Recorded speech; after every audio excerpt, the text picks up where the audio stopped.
So it is a beautiful morning and I have my painting gear with me and I'm gonna go walk up to this field of poppies and paint them in a minute. I'm gonna use water-soluble pencils on a watercolor canvas. We'll see how that goes. It's a beautiful place.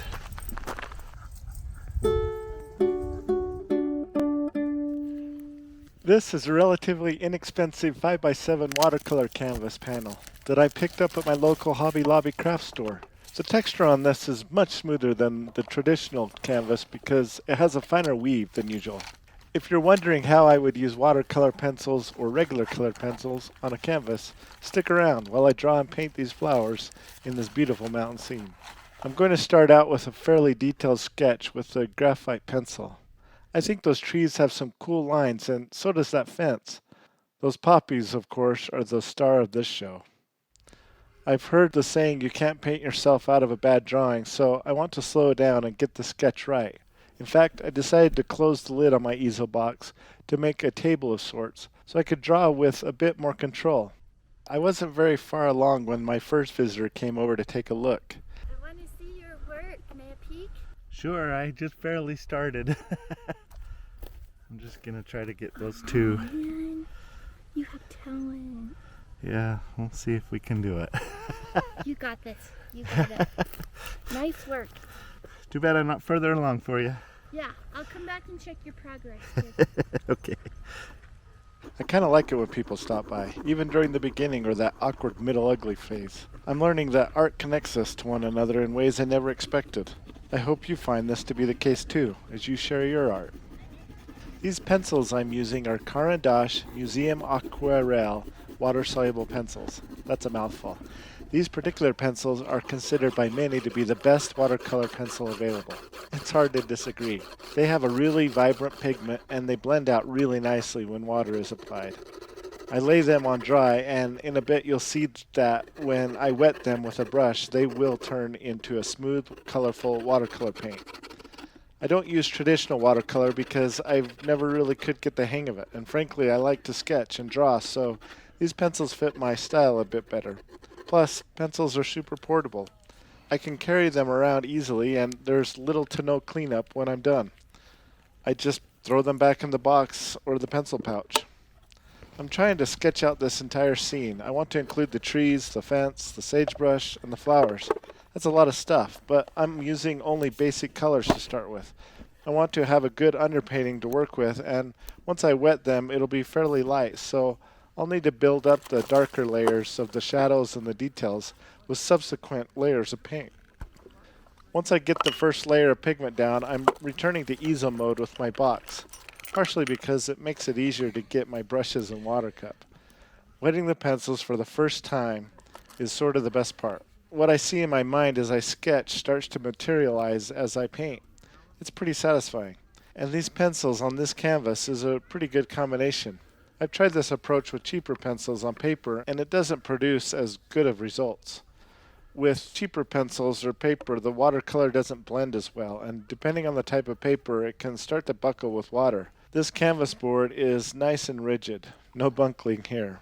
I work to get that sky as smooth as possible, but I don't mind having a bit of texture in the other areas, so I'm playing around with various brush strokes everywhere else. Since I didn't put a lot of pigment on when I sketched, I still have some pretty light colors. That's okay, because in some sense I'm just trying to get rid of the white of the canvas, and I'll layer on darker colors as I go. To say I know exactly what I'm doing as I paint would be a complete lie. I mean, I do practice a lot, and each time I paint I get a little bit more comfortable with what to expect, but each painting I do has an element of I'm learning as I go. Sometimes the paint does some unexpected things, especially at the steep angle that I have the canvas. My brush isn't too wet here, but there will be some drips and drops that produce some happy accidents, as Bob Ross would say. I like that kind of spontaneity in painting. Colored pencils are usually used by artists who do hyper-realistic works, so it might seem a little odd to some of you watching that I use them for an impressionistic look. Knowing that pencils are really good at detail, I kind of make it a point to be super loose in the beginning. Not focusing too much on details and getting almost abstract is part of what I enjoy about using these pencils. I know I can usually refine the mess and get more detailed as I go, so I just try to have fun with it at this stage. Plus, it's a faster way to paint. When painting outside, the light changes so quickly. The sun doesn't stop moving across the sky, so the shadows are always moving. Working fast is an important part of painting outside. And I want to emphasize the vastness of this place, so I'm keeping those distant poppies beyond the fence quite small. It's kind of an odd place for poppies to grow amongst all this high desert sagebrush, but there's an interesting story about this place. It's now a public park full of trails for hiking and biking, and the city recently renovated things and added some fencing and dedicated pathways to try to preserve the habitat where these poppies were once planted over a century ago. Apparently this area had a ranch and some orchards owned by this man, and this is what remains of the house he built on the property. Over the years, the poppies kept spreading and a few of the trees kept growing, and it has become a very popular place in May when the poppies bloom. I'm glad the city purchased this land in 1957 to preserve it as a natural park and habitat, even though, as you can see in the background here, there are plenty of developers that would love to build houses. I've seen this area change quite a bit in the last few years, and I'm glad to enjoy it while I can, and enjoy trying to capture the beauty of it all in this painting. I'm sure I'll come back next year as well, to try again. With the red poppies established, it's time to work on the trees. It's really just a lot of scribbling with pencils at this point. It would be impossible to paint every leaf, so I just try to record the impression of what I see, and there's so much to take in. Since it's a lot of meandering around with the pencil, I'll speed this up a bit. This process is actually quite enjoyable. It's nice to be out in nature and observe the wild things. I still consider most of the stage the underpainting. It doesn't look great yet, but it's kind of a necessary part to get some of the natural looking textures that will peek through the finer details that I'll add later on. I always call this the ugly phase of the painting, but I'm learning to just be patient because it'll eventually come together. I'm using that blue for the sagebrush, and that will blend with the green, which will tone it down a bit.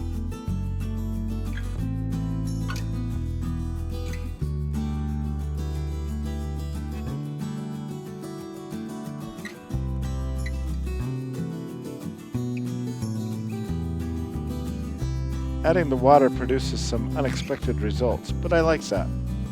Mainly at this stage, I'm trying to paint the dirt and the atmosphere of the place. With the underpainting pretty much done now, it's time to finish this up with some finer details. Ooh, that bug on my hand is fun. I didn't even notice it while I was painting. For the details, I'm using Derwent drawing pencils, which aren't water soluble. This particular line of pencils has a lot of earthy colors, which fits this area just fine. And for some of the more saturated colors, I'm also using some Prismacolor Premier pencils. They have tons of colors in that line of pencils. There's nothing wrong with using lots of different types of pencils or techniques. Feel free to experiment. For me, it's dang near impossible to finish a painting on location, but it's really difficult for me to start a painting at home too, which is precisely why I have to do both. I get inspired by going outside to interesting places, and when I get home and look at the sketch, I often want to fix it. Sometimes I even abandon it altogether. I haven't decided what I'll do with this one yet. But being out here is nice, and there are still plenty of details I want to add, so let's keep going. I often lose track of time when I do things like this. In fact, at regular speed with no editing, this video would be nearly 2 hours long. For me, this art stuff is more of a pastime than a quest for a finished product. And as mentioned at the start, this canvas was only a few bucks, so the past few hours of entertainment was cheaper than a movie. Even though I sped this video up, I don't want to give the impression that you have to be fast to be good at art.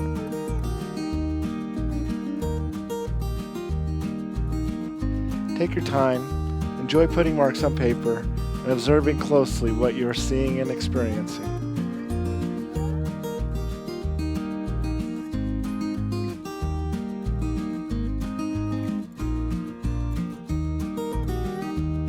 Hopefully, it is as relaxing and enjoyable for you as it can be for me. If you haven't tried it yet, I hope these videos might inspire you to give sketching outdoors a try, even if you don't think the resulting piece will be very good. It's not the point. Sometimes I get done with a sketch or painting and I'll think that it's not very good, but I almost always think of things I want to try on the next one, to rectify what I think might have went wrong on the last one. That's a good way to practice art. So keep practicing, and I'll see you in the next video.